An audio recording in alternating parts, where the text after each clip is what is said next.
নমস্কার বন্ধুরা, চ্যাটার্জিস কিচেনে সকলকে স্বাগত। আজকে দেখাবো লাবড়া। লাবড়া বানাতে কি কি সবজি লাগছে সেইগুলোই দেখাবো। চলুন তাহলে এক এক করে সবজি দেখিয়ে কেটে নিই। আপনারা দেখতেই পাচ্ছেন কুমড়ো নিয়ে নিয়েছি, দুটো আলু নিয়েছি মাঝারি সাইজে, একটা বেগুনটার আমি অর্ধেক দেব, কতগুলো বরবটি নিয়েছি, একটা মূলো নিয়েছি আর পেঁপে। সবজির পরিমাণ আপনারা বাড়িতে কতজন তার উপরে নির্ভর করে নেবেন। আলুগুলো ছুলে আমি ডুমো ডুমো করে কেটে নেব।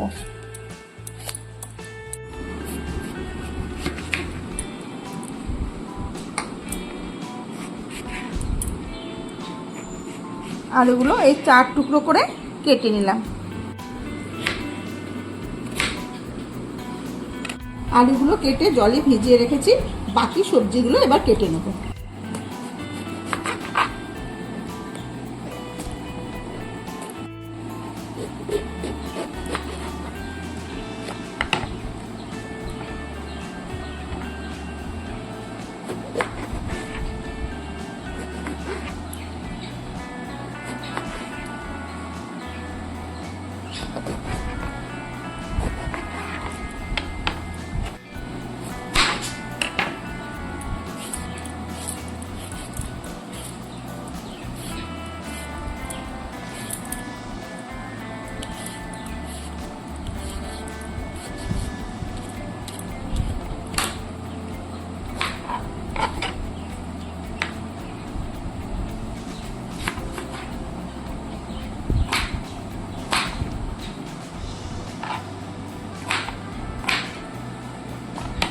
এবার বরবটিগুলো কেটে নিচ্ছি।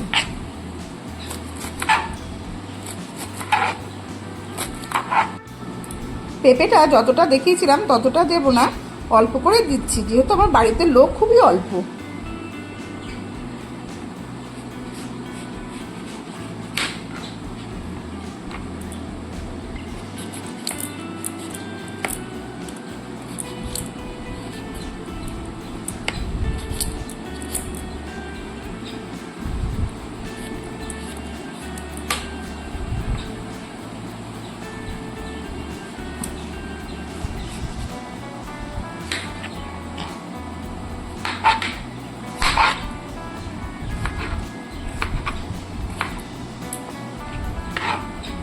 তো 2 টুকরো কুমড়ো আমি দিচ্ছি।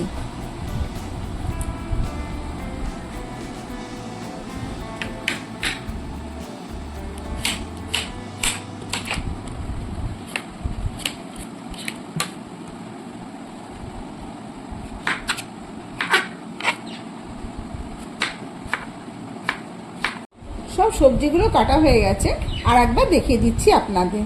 এটা হচ্ছে বরবটি, পেঁপে, বেগুন, কুমড়ো, মূলো, আর হচ্ছে আলু ভিজিয়ে রেখেছিলাম, আগে থেকেই দেখিয়েছি বলেছি, আর 2 ইঞ্চি আদা। যে আলুগুলো জলে ভিজিয়ে রেখেছিলাম সেই আলুগুলো লবণ দিয়ে 5 মিনিট সেদ্ধ করে নিলাম। এবার তুলে নিচ্ছি। কড়াই গরম হয়ে গেছে, সর্ষের তেল দিয়ে দিচ্ছি। তেল গরম হয়ে এসছে, আমি ফোড়ন দিয়ে দিচ্ছি। ফোড়নগুলো 5 ফোড়ন দিলাম, 2টো তেজপাতা, একটা শুকনো লঙ্কা।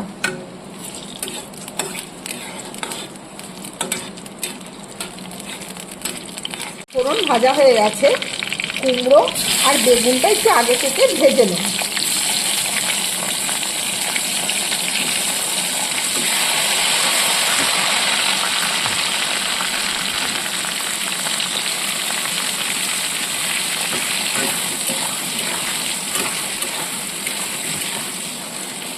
কুমড়ো বেগুন ভাজা হয়ে গেছে, এবার বাকি সবজিগুলো ছেড়ে দিচ্ছি।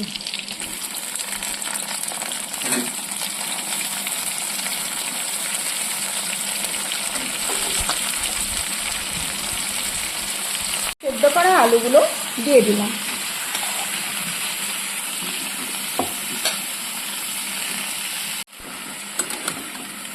এবারে সবজিগুলোকে একটু উল্টে দিচ্ছি, দিয়ে একে একে সব মশলাগুলো দিয়ে দেবো।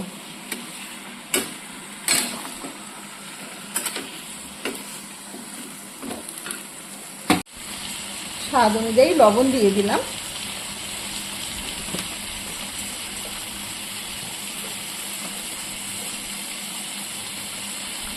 1 চামচ হলুদের গুঁড়ো,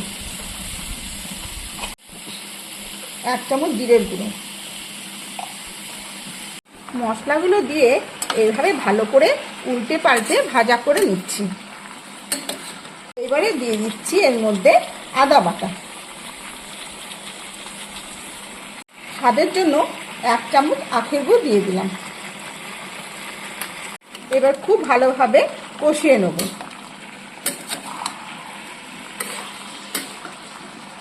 ভালো করে কষানো হয়ে গেলে আমি জলটা ঢেলে দেবো।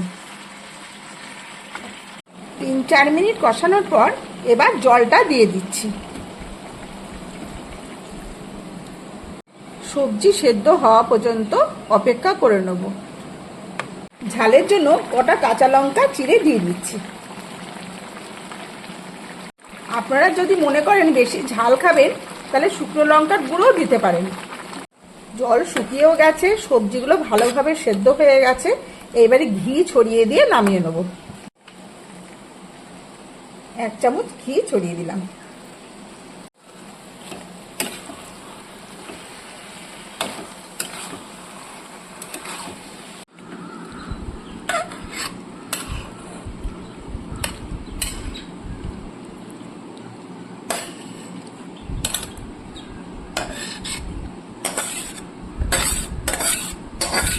অসাধারণ স্বাদের লাবড়া তৈরি। আপনারা ঠাকুরের ভোগেও দিতে পারেন অথবা নিরামিষ দিনেও খেতে পারেন।